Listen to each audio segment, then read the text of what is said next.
solamente tú, Señor. No hay nada, Señor, en este mundo mejor que tu presencia, Señor. Y te damos gracias porque tú fijaste tus ojos en cada uno de nosotros. Te damos gracias, Señor, porque tú estás aquí en este lugar, Señor. Y ese es un privilegio, Señor, poder adorarte con libertad, poder declarar, Señor, tu hermosura, tu poder, Señor. Gracias por este privilegio que nos das de estar juntos como hermanos, Señor. Te pido que seas con nosotros en este tiempo, Señor. Y oro también por esta palabra, Señor, que tú has puesto en mi corazón. Señor, yo quiero decirte, Señor, que lo único que yo deseo es agradar tu corazón. Y que no es nuestra capacidad, Señor, sino es tu Espíritu Santo, Señor, quien trae convicción a nuestras vidas. Oro, Señor, para que esta palabra venga de tu corazón y que en nosotros pueda dar buen fruto. Que podamos entender la importancia de vivir en tu reino, Señor. ¿De qué se trata, Señor, tu reino? ¿De qué se trata, Señor, vivir conforme a tu voluntad, Señor? Gracias, Señor, porque sabemos que nuestra vida es un proceso contigo, donde tú nos enseñas día a día. Y oro, Señor, para que esta palabra sea de bendición para cada uno de nosotros. Amén.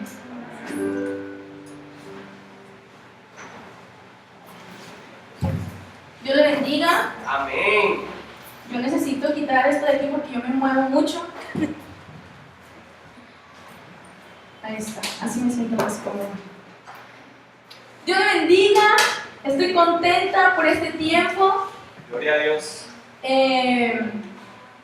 Realmente es un privilegio poder compartir la palabra del Señor, mas también es una responsabilidad.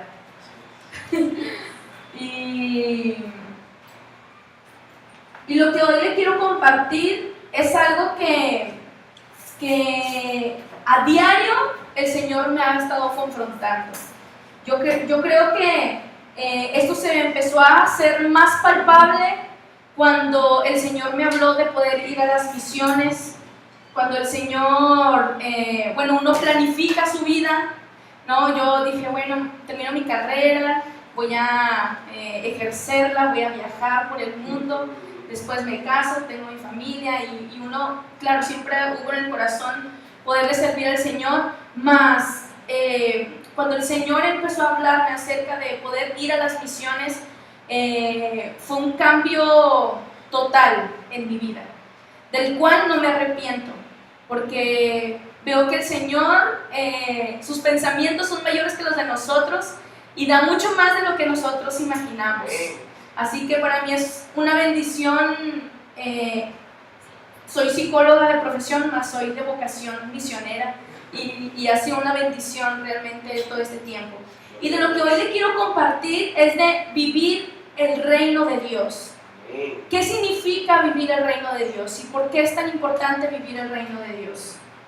Así que esta predicación o este tema que le voy a compartir, si logro desafiar su vida, si el Señor empieza a mover su corazón y empieza a incomodarlo, creo que voy a cumplir el objetivo, ¿ya? Esta predicación no es para decirle cosas bonitas, ¿ya? Aunque lo voy a decir con mucho amor, ya estoy aprendiendo a hablar con mucho amor, más me encanta hablar del Evangelio, porque el Evangelio es poderoso. El Evangelio se trata de guerrear, se trata de dejar, de renuncia, se trata de muchas cosas, y eso es lo que hace emocionante la vida del cristiano, ¿sí?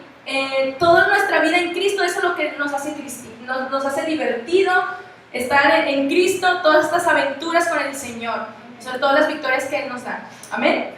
Así que le voy a invitar a que pueda abrir su Biblia en Hechos capítulo 1. Amén. Si ya lo tiene, denme un amén. Amén. Gracias por ese amén. Muy bien. Así que dice, versículo 1: en el primer tratado, oh Teófilo, hablé acerca de todas las cosas que Jesús comenzó a hacer y a enseñar, hasta el día en que fue recibido arriba, después de haber dado mandamientos por el Espíritu Santo a los apóstoles que había escogido, a quienes también, después de haber padecido, se presentó vivo con muchas pruebas indubitables, apareciéndoseles durante 40 días y hablándoles acerca de qué, mi hermano? Del reino de Dios. Acerca del reino de Dios. Muy bien. El libro de Hechos es uno de mis libros favoritos de la Biblia. Me encanta el libro de Hechos. Y el libro de Hechos lo escribió Lucas. Y aquí cuando dice en el versículo número 1 que en el primer tratado se refiere al Evangelio de Lucas. ¿Ya? Algunos dicen que estos dos libros, tanto el Evangelio como el libro de Hechos, fueron escritos, aquí nos dice para quién, para Teófilo, pero fueron escritos para discipular la vida de este hombre. ¿Ya? Teófilo se divide en dos, Teófilo, donde significa amado por Dios o amigo de Dios, y se le pone este seudónimo. Y también algo que se dice es que este hombre posiblemente era parte del gobierno romano o estaba ahí medio infiltrado y Lucas estaba discipulándolo. Eso en alguna de las cosas, ya estoy equivocada, usted lo corrige, pastor, pero lo que a mí me interesa mucho de esto es cómo estos dos libros se escribieron para algo en específico. Y nosotros como cristianos, dicen que en el primer, le dice Lucas a Teófilo, en el primer libro, la primera donde yo te escribí, donde escribí este libro, te hablé acerca de todas las cosas que Jesús comenzó a hacer y a enseñar. Y si nosotros nos vamos al Evangelio de Lucas, va a ser muy paralelo a lo que va a hablarnos el libro de Hechos, mas nos habla de principios bíblicos en el Evangelio. Y nosotros nos damos cuenta cómo estos principios bíblicos eran importantes para que la vida de Teófilo pudiera ser bien formada. Explicarle a qué había venido Jesucristo, qué es lo que él había hecho aquí en la tierra, cuál era el propósito, los milagros que él había hecho. Y el Evangelio de Lucas habla mucho acerca del reino de Dios. Entonces había algo importante que Lucas quería enseñarle a Teófilo. Más después escribe Hechos, que es una continuación de Lucas, y a mí me parece, si yo fuera Lucas y pensara como él, me parece que Lucas escribió el libro de Hechos no solamente para discipular a Teófilo de una manera teológica, de una manera enseñarle las escrituras, sino también para formar el carácter, sino también para formar la vida de él y decirle realmente de qué se trataba el Evangelio, que no era solamente de conocimiento, sino también de un carácter y cómo se vivía este. Y si usted se da cuenta, en el libro de Hechos narran muchas historias, muchos sucesos muy importantes para la iglesia primitiva, para cómo se expandió la iglesia, milagros que sucedieron con los discípulos, más cómo vivieron ellos también, los viajes de Pablo y muchas de estas experiencias que nos desafían a realmente vivir un evangelio pues cero romántico, ¿no? Yo creo firmemente, el evangelio es hermoso, vivir en Cristo es hermoso, tenemos experiencias como estas, lindas, donde podemos disfrutar de la presencia de Dios, mas el evangelio no es solamente esta parte. La vida en Cristo no es solamente vivir una experiencia bonita, disfrutar, sino también tiene otras situaciones donde a veces no es todo bonito, mas es parte de lo que el Señor quiere para nuestras vidas también. Así que dice que hasta el día en que fue recibido arriba, estuvo Jesús, después de haber resucitado, les dio mandamientos por medio del Espíritu Santo, pero se tomó esos 40 días después de que Él resucitó para hablarles a sus discípulos acerca del reino de Dios. Mi hermano, si nosotros vemos en los evangelios, muchas veces Jesús de una u otra manera, tanto a la multitud como a sus discípulos, explicaba de qué se trataba el reino de Dios, lo trató de utilizar parábolas para que pudieran entender, todos los milagros que Jesucristo hizo, su forma de pensar, caminaron con Jesús. En cambio, vemos aquí que todavía después de que Jesús resucitó, Jesús se tuvo que tomar este tiempo para explicarle a sus discípulos de qué se trataba el reino de Dios. Para los que me conocen saben que cuando repito una cosa y luego la vuelvo a repetir, ya después como que mi paciencia y yo me pongo aquí en el lugar de Jesús y yo digo, si yo fuera Jesús, yo esos 40 días los hubiera utilizado para seguir haciendo milagros, para seguir hablando a la multitud, para seguir multiplicando, mas hubo algo en el corazón de Jesús que sus discípulos pudieran entender con claridad, y era acerca del reino de Dios. Así es. Yo creo, firmemente creo que Jesús era un hombre sabio y que sabía por qué estaba discipulando, por qué estaba enseñando a los discípulos acerca del reino de Dios. Y dice en el versículo, antes de comenzar, antes de seguir con esto, yo quiero preguntarle, ¿qué es el reino o qué es un reino? ¿De qué está constituido un reino? ¿De un rey? ¿Qué más? No escuché. Súbdito, digo.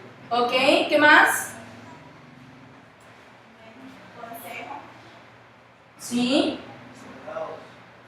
De soldados, de territorio, de un rey, ¿ya? De todo eso está constituido el reino, un reino. De autoridad, de cultura. Mas en este pasaje había algo que todavía los discípulos no estaban entendiendo acerca del reino de Dios. Y más adelante vamos a hablar de 3 características importantes que son sumamente, tenemos que tenerlas muy presentes para poder nosotros vivir y entender de qué se trata el reino de Dios. Amén.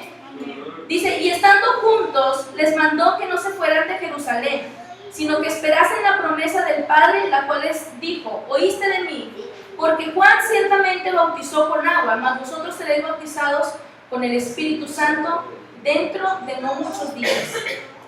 Y esa es una de las promesas que Jesús le habló a sus discípulos, que esperasen, que estuvieran atentos. Pareciera que entender el reino de Dios junto con esta promesa iba a ser una explosión, iba a ser algo extraordinario, iba a ser el complemento. No solamente entender de qué se trataba el reino de Dios, no solamente el vivir el reino de Dios, sino completarlo con el Espíritu Santo. Dice en el versículo 6, entonces los que se habían reunido preguntaron diciendo, Señor, ¿restaurarás el reino a Israel en este tiempo? Y al leer esta pregunta, me queda todavía más en claro que aún y con esos 40 días que Jesús estaba invirtiendo en ellos aún así no entendían de qué se estaba tratando el reino de Dios. ¿De qué era lo que Jesús quería que ellos entendieran? Y una de las primeras cosas, mi hermano, para poder entender el reino de Dios es que nosotros tenemos que morir a nuestras expectativas. ¿Cuáles eran las expectativas que los discípulos tenían? Ellos tenían la esperanza mesiánica de los discípulos, que era como la de otros muchos judíos, que iba a venir un reino político, un ejército armado, iba a destruir el imperio romano. Y no entendían realmente de qué se trataba el reino de Dios. Y realmente lo que Jesús quería que ellos entendieran, que el reino de Dios se trataba de tener la mente de Él, lo que se vivía en el cielo, traerlo a la tierra. Por eso Jesús, cuando estuvo acá en la tierra, empezó a enseñarles, bueno, ya ves que se dijo ojo por ojo, bueno, ahora y empieza a cambiar la mentalidad. Lo que Jesús quería era cambiar la mentalidad, cambiar el corazón, que los discípulos y la gente entendiera que no se trataba de un ejército, que no se trataba de eso, sino se trataba del corazón, que se trataba de tener un encuentro real con Jesucristo. Y esta era la expectativa. Y muchas de las veces a nosotros nos puede llegar a suceder lo mismo. Y no llegamos a entender completamente de qué se trata el reino de Dios porque no queremos morir a nuestras expectativas. No queremos morir a la forma en como nosotros queremos que se lleven las cosas. Y esto a mí me recuerda la primera vez que me dijeron que si yo quería ser misionera, y siempre fui activa en la iglesia, y recuerdo que ese día mi pastora de jóvenes me dijo, bueno, porque nos pasaron una película, invitaron a un misionero, era como que la semana de las misiones allá, y claro, yo siempre admiré a los misioneros, encontraba muy bueno lo que ellos hacían, más cuando ellos me dijo, Karen, encima me lo pregunta delante de todos, ¿no? Karen, ¿tú estarías dispuesta a irte a otro país por amor a Cristo?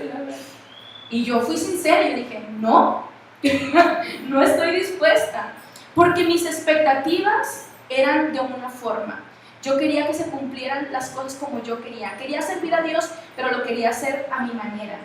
Quería que las cosas surgieran a como yo había pensado, a como me habían enseñado inclusive. Y no estaba dispuesta a renunciar a todo eso. Más lo que nos lleva cuando nosotros no morimos a nuestras expectativas, la forma en la que yo quiero o lo que yo espero, mis expectativas me pueden llevar a pecar. ¿Y qué es lo que sucede? No sé, pongamos un ejemplo, ¿no? Yo espero que mi hijo llegue a los pies de Cristo o haga algo y no sucede como yo espero, entonces yo renuncio a la iglesia, renuncio a las actividades, voy y busco a otras personas para que me puedan orientar en eso, ver la forma. Y muchas veces, si no muero mis expectativas, me puede llevar a pecar.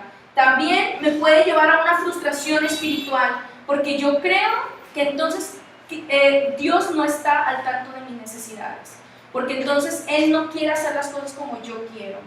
También el no morir a mis expectativas me lleva a limitar los propósitos de Dios en mi vida. Imagínense lo que estaba sucediendo en la mente de los discípulos. Realmente no estaban entendiendo el mensaje completo y la razón por la cual era necesario que ellos pudieran vivir en el reino de Dios. Todavía tenían esas expectativas y estaban limitados a su experiencia, a lo que habían conocido, mas no habían tenido esta revelación realmente de lo que era el reino de Dios. Mas Jesús estaba tomando este tiempo importante para que ellos pudieran vivirlo. Yo me imagino también a Lucas escribiendo esto a Teófilo, a un hombre posiblemente muy importante, en un puesto muy importante, tratando de decirle, Teófilo, si tú realmente quieres vivir el reino de Dios, tienes que morir a tus expectativas. Tú no puedes seguir viviendo conforme a lo que tú piensas o lo que tú crees que es lo mejor para ti. Tienes que morir a tus expectativas, tienes que morir a tu forma de vivir. Y esto es importante para que nosotros podamos entender el reino de Dios. Si no morimos a lo que nosotros pensamos o no morimos a nuestras expectativas, va a ser difícil que nosotros podamos entender los pensamientos y los propósitos de Dios para nuestra vida. Y esto puede traer limitaciones a nosotros. Yo no logro imaginar qué hubiera pasado conmigo si me hubiera quedado en México. No logro imaginarlo. Yo creo que posiblemente ahora estuviera apartada, porque cuando uno no está en la voluntad de Dios, esto te lleva a pecar, esto te lleva a frustrarte espiritualmente. Entonces, qué importante es que nosotros podamos entender y vivir el reino de Dios. Y para vivir el reino de Dios tenemos que morir a nuestras expectativas. Amén. Después dice, y les dijo, no os toca a vosotros saber los tiempos o las sazones que el Padre puso en una sola potestad. No te corresponde a ti saber esto.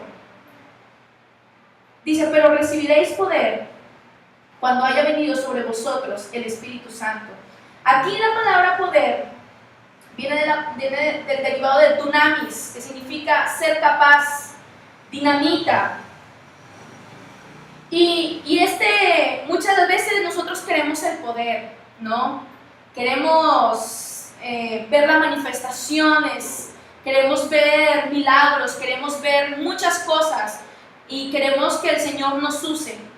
Mas, si no está el Espíritu Santo con nosotros, esto no tiene un resultado. No es por nuestra capacidad. Así es. Y una segunda cosa para nosotros poder vivir el reino de Dios es ser dependientes del Espíritu Santo.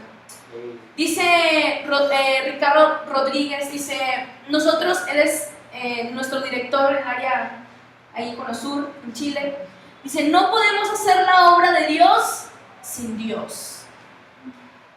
No podemos hacer la obra que Dios nos ha mandado a hacer sin Él, sin la guía del Espíritu Santo. Y la segunda cosa es esto: si nosotros realmente queremos entender y vivir en el reino de Dios, tenemos que ser dependientes del Espíritu Santo. Mi hermano, hay tantas cosas que yo no logro entender, todavía no logro entender cómo el Señor nos llevó a Venezuela y nos trajo.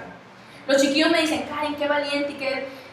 Mire, si a mí me hubieran contado las cosas como realmente iban a suceder, yo no hubiera ido. Una, por seguridad del equipo, por tantas cosas que se pueden generar. Mas, mi hermano, solamente esto es porque el Señor nos habló, porque el Espíritu Santo nos guió, porque el Espíritu Santo estuvo con nosotros, porque Él fue quien nos llevó, Él fue quien estuvo con nosotros en el camino, Él fue quien nos guardó y Él fue el que nos regresó nuevamente a Colombia. No es por nuestra capacidad, no es por lo que nosotros podamos lograr, no es por nuestros conocimientos, no es por nuestro carisma, no es por nuestra cara bonita, no es por esto, no es por nuestra capacidad, es porque el Espíritu Santo está sobre nosotros. Y para vivir el reino de Dios nosotros necesitamos el Espíritu Santo. No podemos solamente buscar el poder, no solamente que queramos ser protagonistas en esto, sino necesitamos poder vivir y pegados por medio del Espíritu Santo. Hay una experiencia que tuve muy linda en el norte de Chile, que, bueno, allá en el norte se hace una fiesta que se llama La Tirana, y las personas van y hacen mandas, ¿no?, a la Virgen del Carmen. Entonces se van arrastrando y van haciendo todo eso. Y nuestra labor allá era empezar con ellos de donde empezar el peregrinaje. Eso, perdonen, se me confunden los idiomas. ¿Ya? Entonces, nuestra labor era esa, acompañarlo, decirle que si podíamos acompañarlo. Y mientras íbamos en el camino con él, le íbamos hablando de Jesucristo. Mas si no nos permitía y no se levantaba de ahí, bueno, nosotros barríamos el camino para que las piedras no le afectaran. Y cuando termináramos el camino, nuestra esperanza era llevarla al centro médico que habíamos puesto y ahí hablarle del Señor. Entonces, esa era nuestra labor. Y recuerdo el señor Pedro, así se llamaba. El señor Pedro, pues me tocó acompañarlo. Eran cosas tan increíbles lo que Dios hacía, porque o a la familia no la dejaban entrar a la iglesia por cómo andaban vestidas, o justo se había ido no sé a dónde. Entonces a mí me tocaba entrar con ellos a la iglesia católica y bajarlos y todo y hacer todo esto, y me tocó ir con ese señor Pedro, digamos los dos, y ya la besó a la Virgen y todo, y se regresó nuevamente arrastrándose. Y yo ahí dije, Señor, ¿hasta cuándo tú vas a tocar el corazón de ellos? Y yo te pido que tú toques su corazón. Mas él aceptó ir al centro médico que teníamos, y en el centro médico, pues mientras limpiábamos sus heridas, nos decíamos, bueno, mira, Jesús pasó algo similar que tú hiciste hoy, mas Él no te pide que tú hagas esto. Y escuché yo al Señor que me dijo, háblale que cuando yo morí por Él se rasgó el velo, y hoy Él puede entrar libremente. Y bueno, había una presencia del Señor en ese lugar increíble. Y yo empecé a hablarle acerca de esto, de cómo nosotros podemos entrar libremente delante del Señor, que Él ya pagó nuestros pecados. Y Él empezó a llorar. Yo no le hice la invitación de recibir al Señor en su corazón. Él solo dijo, desesperado, así desesperado, yo quiero recibir al Señor en mi corazón. Gloria a Dios. Yo quiero, y ya no quiero ir, ya no quiero hacer más esto. quiero ir a una iglesia cristiana. Mi hermano, eso solamente el Espíritu Santo puede traer convicción al corazón de las personas. Solamente Él puede hacer la obra. Nosotros no somos quien transformamos los corazones. Nosotros somos un instrumento de Dios para glorificarlo a Él, pero es el Espíritu Santo quien trae esa convicción de pecado a la vida de la persona, de arrepentimiento. Y realmente, dice el Señor, arrepentíos, que el reino de los cielos se ha acercado. Y arrepentimiento significa, bien la palabra metanoia, que significa cambio de mente, un cambio de dirección. Y esto solamente lo hace el Espíritu Santo. Solamente.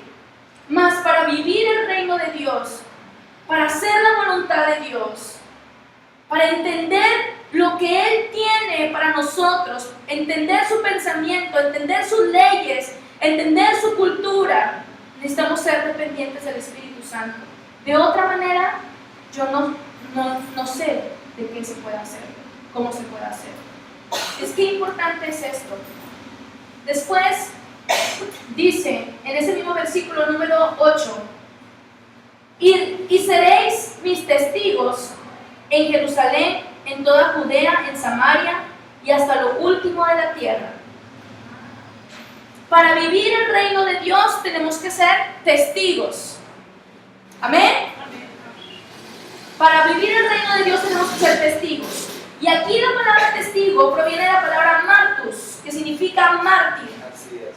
En pocas palabras, para vivir el reino de Dios, se lo voy a decir bonito, ¿ok? Para vivir el reino de Dios, mis amados hermanos, tenemos que morir. Así es. Muerte.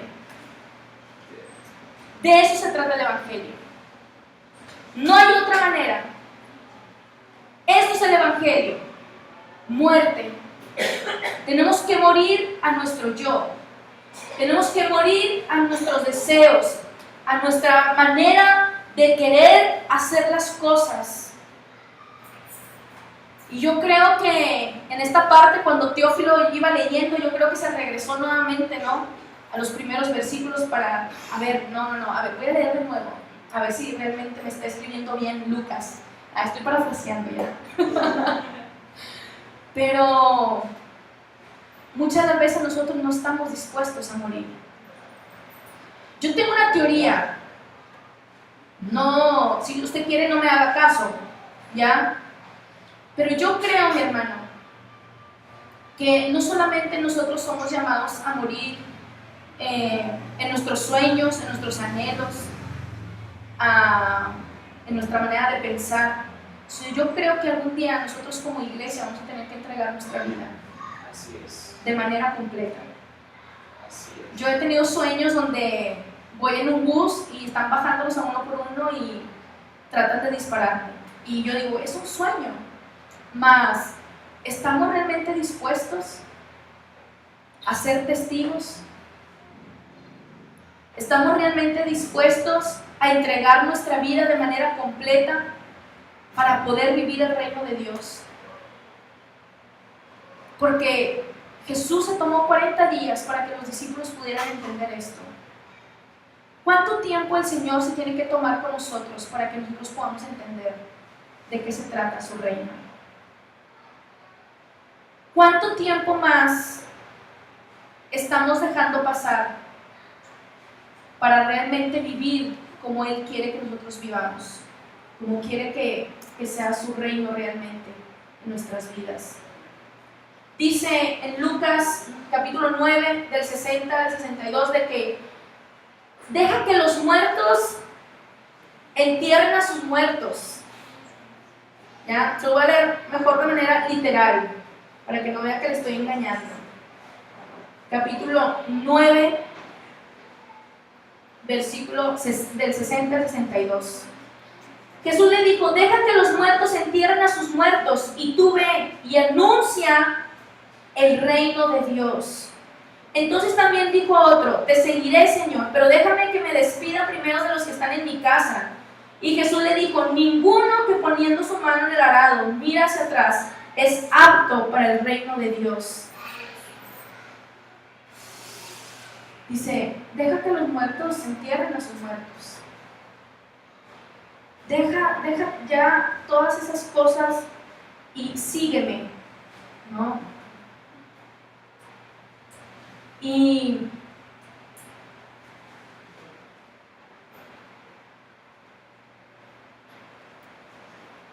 realmente yo creo, mi hermano, que nosotros necesitamos.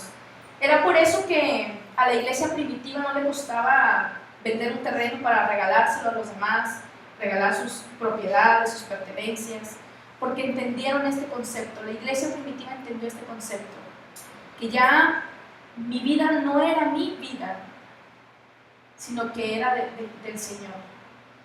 Más, tiene un propósito de vivir en el reino de Dios.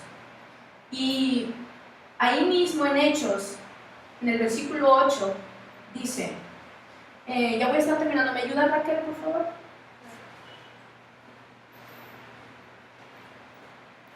Dice, y me seréis testigos en Jerusalén, en toda Judea, en Samaria y hasta lo último de la tierra. Y me llama la atención y me encanta el corazón de Jesús, porque siempre ha estado en el corazón de Él que todos seamos salvos, que el Evangelio pueda ser expandido. Para esto el Señor nos habla de su reino, para esto el Señor quiere que nosotros vivamos su reino. Ese es el propósito de vivir el reino de Dios, de caminar en su voluntad, de disfrutar de su reino, de obedecerle, pero también de que su palabra, el Evangelio, sea extendido. Y le dice, por eso le dice, no se vayan, quédense en Jerusalén y reciban la promesa, reciban el Espíritu Santo sobre sus vidas. Y entiendan de qué se trata el reino de Dios, para que ustedes puedan ir y expandir el Evangelio donde quiera que yo les envíe. Dice, por tanto, id. Esas fueron las últimas palabras del Señor en la tierra. Por tanto, id y hacer discípulos a todas las naciones, bautizándoles en el nombre del Padre, del Hijo y del Espíritu Santo, enseñándoles que guarden todas las cosas que os he mandado. Y aquí yo estoy con vosotros todos los días hasta el fin del mundo. Este es el propósito, mi hermano, de vivir el reino de Dios. No hay otra manera de vivirlo.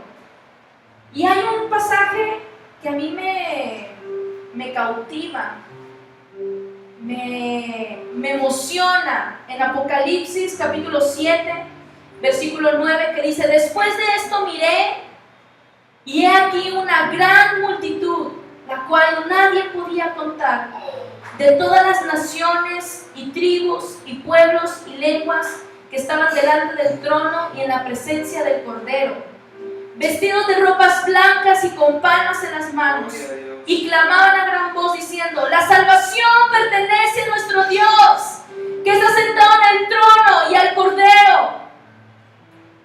A mí me emociona saber que algún día, mi hermano, vamos a estar en la presencia del Señor, de todas las naciones, de todas las tribus, de todas las lenguas, adorando al Cordero, declarando que fue por Él que vino y que murió por nosotros, que vino y que pagó un precio por nosotros.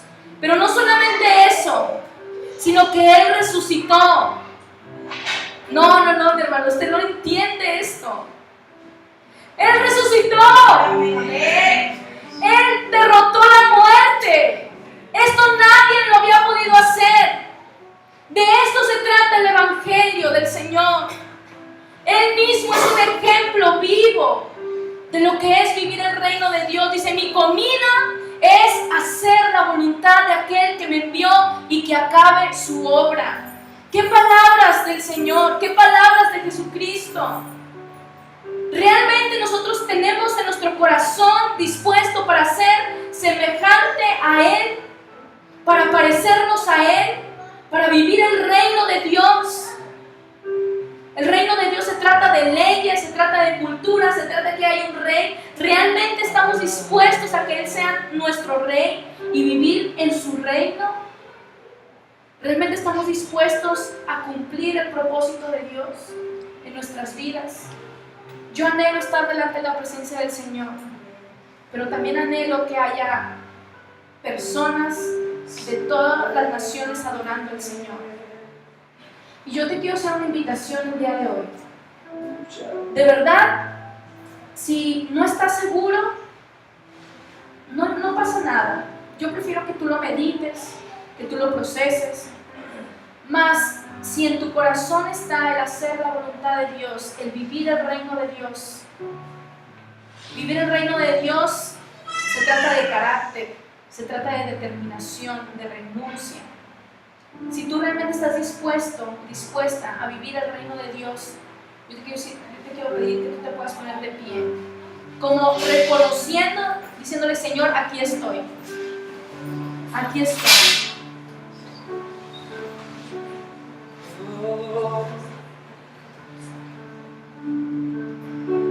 ¿Y por qué ahí en tu lugar? Primeramente, si no hemos vivido conforme a lo que Él ha querido, si no hemos muerto a nuestras expectativas, si todavía de repente quiero hacer mi voluntad, sabiendo de antemano que el Señor nos ha hablado, mas no he estado dispuesto a renunciar a mis expectativas, ¿por qué no le pides ahí: Señor, perdóname? Si todavía me ha costado depender